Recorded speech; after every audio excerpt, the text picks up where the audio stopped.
प्राचीन भारत में अन्वीक्षिकी, त्रयी, वार्ता और दंड नीति, 4 विद्याओं में से दंड नीति का स्थान एक महत्वपूर्ण राजनीतिक तत्व के रूप में था। इसे केवल कानून के रूप में नहीं बल्कि शासन के मूल आधार के रूप में देखा जाता था। यह किसी साम्राज्य की स्थिरता और सुरक्षा के लिए आवश्यक था। दंड नीति का उद्देश्य सिर्फ न्याय स्थापित करना ही नहीं बल्कि सामाजिक व्यवस्था को बनाए रखना भी था। राजा के लिए दंड नीति शासन का एक ऐसा माध्यम था जिसके द्वारा वह राज्य के अधिकारों और कर्तव्यों का सही तरीके से विस्तार कर सकता था। दंड नीति प्रभावी न होने पर अन्वीक्षिकी, त्रयी और वार्ता का कोई मतलब नहीं था।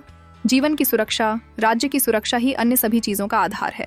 आप और हम, यदि हम खुली हवा में सांस ले पा रहे हैं, कुछ भी बोल या लिख पा रहे हैं, अपने अपने उपास्य की आराधना कर पा रहे हैं, तो यह सब दंड नीति के सही कार्य पर ही निर्भर है।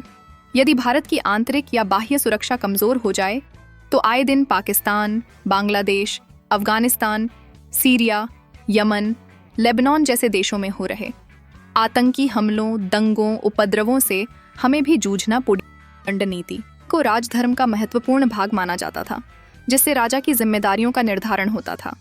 राजशास्त्र प्रणेताओं ने अपने ग्रंथों में शासक को यह निर्देश दिया है कि जब शांति के तीनों उपाय विफल हो जाते हैं तब उसे अंतिम उपाय दंड का आश्रय लेना चाहिए।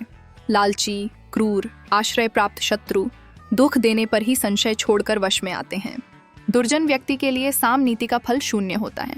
ये साम नीति को मात्र भय का कारण मानते हैं। यही कारण है कि विद्वान व्यक्ति दंड की प्रशंसा करते हैं। अग्नि पुराण और मनुस्मृति जैसे ग्रंथों में दंड नीति के सिद्धांतों का उल्लेख मिलता है जो इसे धार्मिक और नैतिक दृष्टिकोण से महत्वपूर्ण बनाते हैं। दंड नीति न केवल राजनीतिक स्थिरता को बनाए रखती थी बल्कि समाज में नैतिकता और आदर्शों को भी महत्व देती थी। इस प्रकार यह स्पष्ट था कि दंड नीति बिना कोई भी शासन सफल नहीं हो सकता था। इसके द्वारा नियमों को प्रस्तावित किया जाता था और इन्हें लागू करना शासन की भलाई के लिए अनिवार्य होता था। दंड राजा के लिए निर्दिष्ट 4 उपायों साम, दान, दंड, भेद में से एक है। प्राचीन भारतीय संस्कृति में दंड, पनिशमेंट के सभी पक्षों पर गहनता से विचार हुआ है। दंड देने का अधिकार राजा का था, किंतु राज व्यवस्था के लिए नियुक्त अन्य अधिकारी भी दंड दे सकते थे। दंड के अलावा प्रायश्चित की भी व्यवस्था थी। जहां दंड राजा के द्वारा दिया जाता था, प्रायश्चित व्यक्ति अपनी इच्छा और विचार से करता था। प्राचीन भारत में राजशास्त्र को दंड नीति, राजधर्मानुशासन, राजधर्मशास्त्र, अर्थशास्त्र आदि नामों से जाना जाता था। यह शास्त्र सर्वाधिक प्राचीन शास्त्रों में एक है। महाभारत की एक कथा शांति पर्व अध्याय 51 के अनुसार सतयुग में पहले राजा नहीं था, न दंड था। प्रजा धर्मानुगामिनी या कर्मानुगामिनी थी। कालांतर में काम, क्रोध, लोभ आदि दुर्गुण उत्पन्न हुए।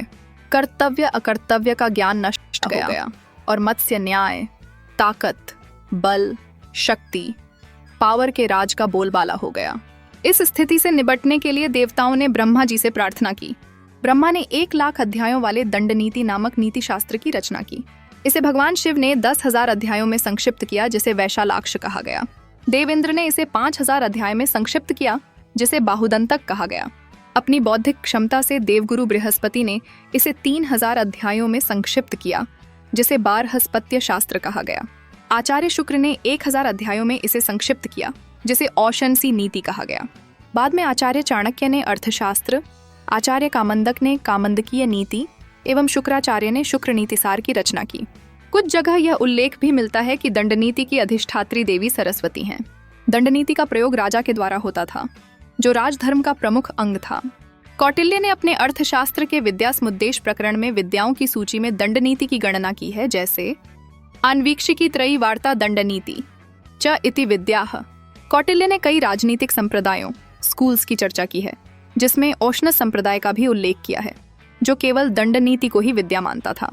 परंतु कौटिल्य ने इसका प्रतिवाद करते हुए 4 विद्याओं चतस्र एव विद्याः को मान्यता दी। कौटिल्य ने अर्थशास्त्र में दंड नीति के निम्नांकित कार्य बताए हैं। यह विद्या अलब्ध लाभार्था है, अर्थात जो प्राप्त नहीं है उसे प्राप्त कराने वाली है। लब्धस्य परिरक्षिणी है, अर्थात जो प्राप्त है उसकी रक्षा करने वाली है। रक्षितस्य विवर्धिनी है, अर्थात जो रक्षित है उसकी वृद्धि करने वाली है। और वृद्धस्य पात्रेषु प्रतिपादिनी है, अर्थात बढ़े हुए का पात्रों में सम्यक रूप से विभाजन करने वाली है। प्राचीन भारत में राजा को यह निर्देशित था कि दंड द्वारा वह बाह्य तथा अभ्यंतरिक शत्रुओं का दमन करे। दंड नीति का पालन करने वाला व्यक्ति देवताओं से भी पूज्य हो जाता है तथा दंड न देने वाले व्यक्ति की प्रशंसा तक नहीं होती है। नीति का प्रभाव केवल राजनीति तक सीमित नहीं था, बल्कि इसका प्रभाव समाज के हर क्षेत्र में महसूस किया जाता था। यह व्यक्ति की आचार संहिता को निर्धारित करने में प्रभावी बनी हुई थी, जिससे समाज में अनुशासन और सद्भाव का निर्माण होता था। इसी कारण प्राचीन भारत में नीति को एक समग्र राजनीतिक चित्रण के रूप में स्वीकार किया गया। यह शासन, न्याय और समाज की नैतिकता को जोड़ता था, जिसकी उपयोगिता आज भी कायम है।